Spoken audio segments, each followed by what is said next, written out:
মাছের ভাইটা সকালবেলা নিয়ে এসেছিলো ওই রুই মাছ আর তেলাপিয়া মাছও এনেছিল, সবগুলো জ্যান্ত ছিল। তো আমি রুই মাছটা নিলাম, কারণ তেলাপিয়া মাছটা দুদিন ধরে খেয়েছি।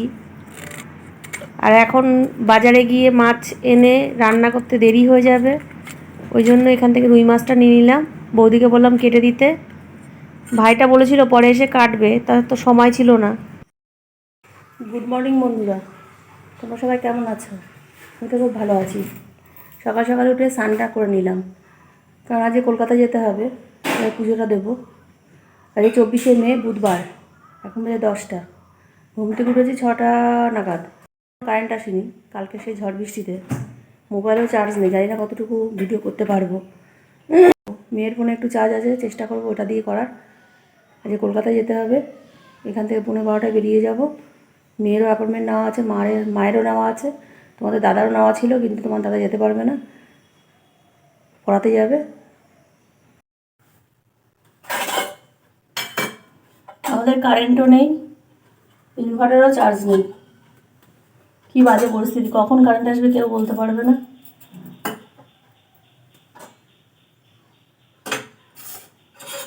সাপ্লাই ফোন করেছিলাম, বললো যে কখন আসবে সময় বলতে পারছে না, দেরি হবে। তাড়াতাড়ি করে পুজোটা দিয়ে নিচ্ছি।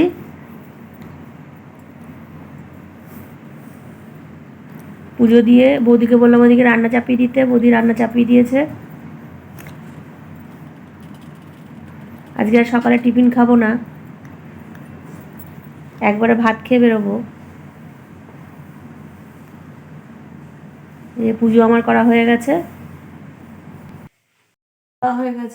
এই সকালে জিরে চা নিয়ে বসে পড়েছি।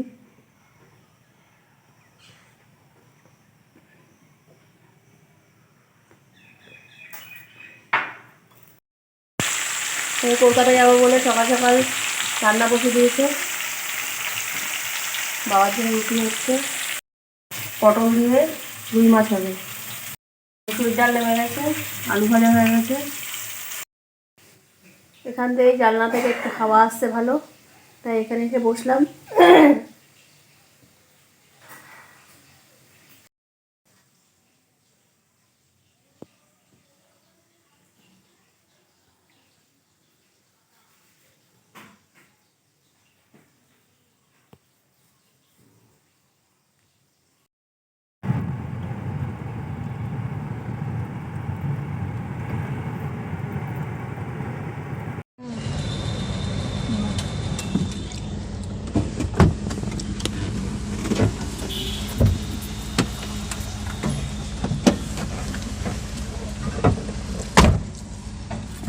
এই যে কলকাতায় ডাক্তার দেখানোর উদ্দেশ্যে বেরিয়ে গেছি, আর তেল ভরছি, তেল ভরে মাকে আনবো, মাকে নিয়ে তারপর বেরিয়ে যাবো একেবারে।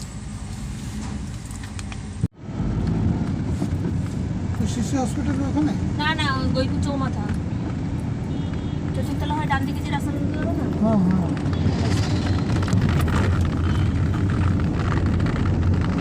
জেরক্সের দোকানে একটু যাব, কতগুলো কাগজ জেরক্স করতে হবে মার মেডিক্লেমের। ভাবছি মার ওখানে যাওয়ার আগে এগুলো দিয়ে যাব।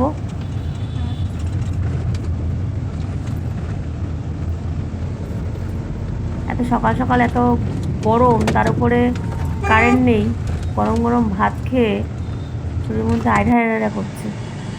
এই যে মামার দোকান থেকে বেরিয়ে আসলাম, কারণ কারেন্ট নেই, জেরক্স তো হবে না, কালকে ঝড় বৃষ্টির জন্য কারেন্ট নেই, জেরক্স হবে কি করে? অনেক জায়গায় জেরক্স করছে। এই যে মা এসছে, মা উঠে পড়ছে।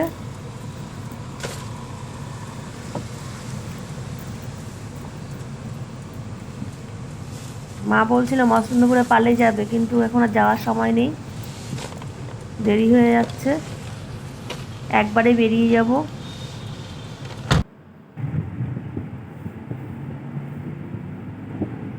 এই যে সবুজের মধ্যে দিয়ে যাচ্ছি, আজকে আর হাবড়া রোড দিয়ে যায়নি, বাইপাস হয়ে যাচ্ছি টাকি রোড হয়ে, যাতে একটু তাড়াতাড়ি যেতে পারি। হাবড়া রাস্তা হয়ে গেলে জ্যাম হয়, ওই জন্য এই বাইপাস দিয়ে যাচ্ছি।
এই ঢুকে পড়েছি আমরা আমরি।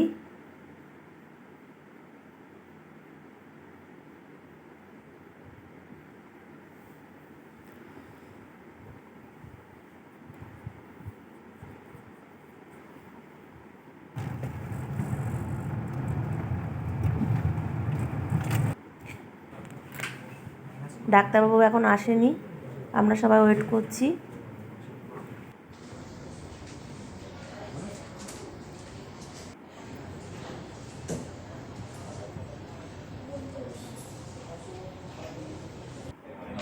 ওইদিকে আমি রিসেপশানে দুজনের নামে এন্ট্রি করাতে গেছি, টাকা পেড করাতে গেলাম।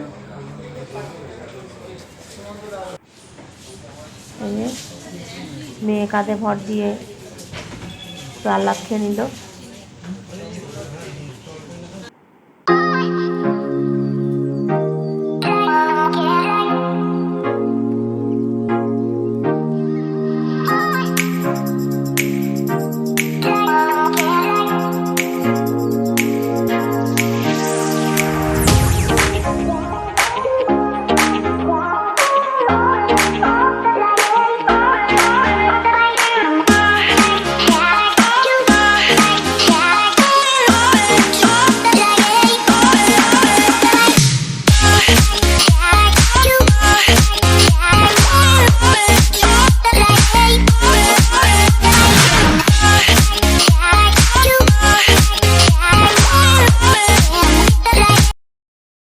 এই কলকাতা থেকে সবাই বাড়ি আসলাম, মাকে মার বাড়িতে ছেড়ে দিয়ে আসলাম। পপুলার থেকে ওষুধ কিনলাম, কিনে মাকে মায়ের বাড়িতে ছেড়ে দিয়ে এই বাড়ি ঢুকলাম। ঢুকে একটু ফ্রেশ হলাম, তারপর তোমাদের সঙ্গে কথা বলছি। বাইরে তো আর রাস্তায় কোনো কথাবার্তা বলা হয়নি, আর রাস্তায় কিছু খাওয়াও হয়নি। সেই 11:30টার সময় ভাত টাত খেয়েছি, খেয়ে বেরিয়েছিলাম। আর কিছু খাওয়ার খুব খিদে হয়েছে, দেখি এখন কী খাওয়া যায়।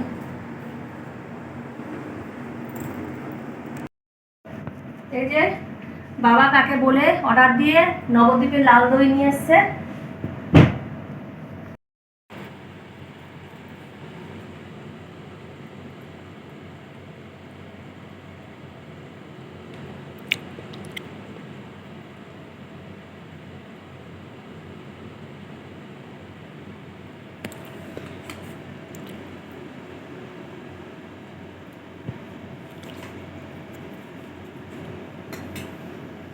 দারুণ খেতে।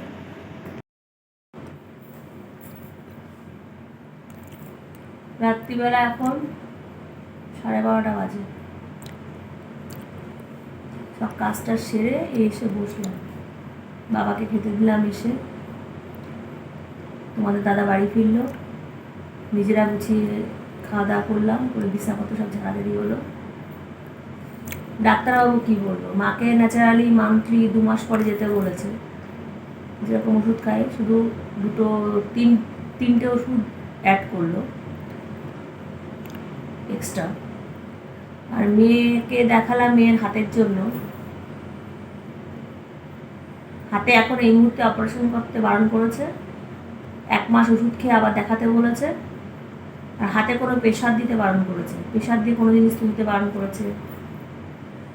এখানে টেন্ডন বলে কিছু একটা আছে, এখানে কি একটা হয়েছে, ওই জন্য হাতে প্রেশার জাতীয় কোনো জিনিস যাতে না দেয় সেটা দেখতে বলেছে। 1 মাস পুরো রেস্টে রাখতে বলেছে হাত, ওষুধটা কন্টিনিউ করতে বলেছে 1 মাস। দেখা যাক ওষুধ খেলে কমে কি না। ডাক্তারবাবু তো জোর দিয়েই বললো অপারেশন করতে হবে না, চেষ্টা করছে অন্য ব্যাপার দিয়ে ঠিক করার। তাও বললাম ফিজিওথেরাপি করেও কিছু হয়নি। ডাক্তারবাবুটা খুব ভালো ডাক্তারবাবু। আমি এমপি সিংকে দেখাই আমরিতে, মাকে মিনিমাম 7-8 বছর ধরে দেখায়, তোমাদের দাদাকেও দেখায়। এই মেয়েকে নিয়ে গেলাম, মেয়েকে আগে একবার দেখিয়েছিলাম, এখন ভিজিট করে দিয়েছে 1450। ভিজিটটা একটু বেশি, কিন্তু তবুও ডাক্তার ভালো। যাকে আমার মাজার প্রবলেমটা উনি সারিয়ে দিয়েছে। এখন খুব অসুবিধা হলে বেল্ট ব্যবহার করি। এই যে আজকে একটু হাতটা আবার ব্যথা করছে, কিন্তু মার ওই ভারী ব্যাগটা টেনেছি, কারণ ওই কাগজের ফাইল টাইল দিয়ে ব্যাগটা প্রচণ্ড ভার হয়, তাই হাতটা বাড়ি এসে খুব যন্ত্রণা করছে, তাই এই বেল্ট বেঁধে নিলাম। আমারও এই হাতে কোনো কিছু করা বারণ। মেয়ের মাইগ্রেনের সমস্যা দেখা দিয়েছে, ডাক্তারবাবু বললো আগে হাতের সমস্যা সমাধান হোক, তারপরে মাইগ্রেনের ওষুধ দেবে। এই মুহূর্তে এখন মাইগ্রেনের ওষুধ দেবে না। তারপর চোখের ডাক্তারের ওখানে গেছিলাম, গিয়ে ডাক্তারবাবু কবে কবে বসে তার লিস্ট নিয়ে আসলাম।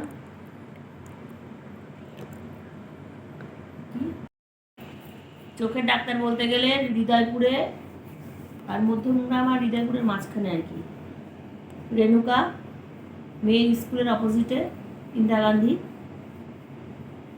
ওর অপোজিটে রেণুকা আই ইনস্টিটিউট, ওখানে ডক্টর অসিত চক্রবর্তীর হাতে আমার মার দুটো চোখ অপারেশন আছে, লেন্স বসানো আছে।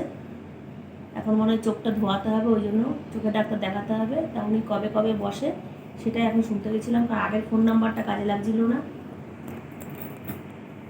দেখি এর মধ্যে উনি রোববার ছাড়া বাকি সব দিনই বসে বললো, 40 জনের বেশি দেখে না। শুনে আসলাম সব। মেয়েকেও একবার দেখিয়ে নেবো চোখের পাওয়ার, কারণ মেয়েরও তো চোখে পাওয়ার আছে, ওনাকে দেখানোর খুব ইচ্ছা, দেখিয়ে নেবো। যাকে তোমরা সবাই ভালো থেকো, সুস্থ থেকো, দেখা হচ্ছে নতুন একটা ব্লগের সঙ্গে। টাটা।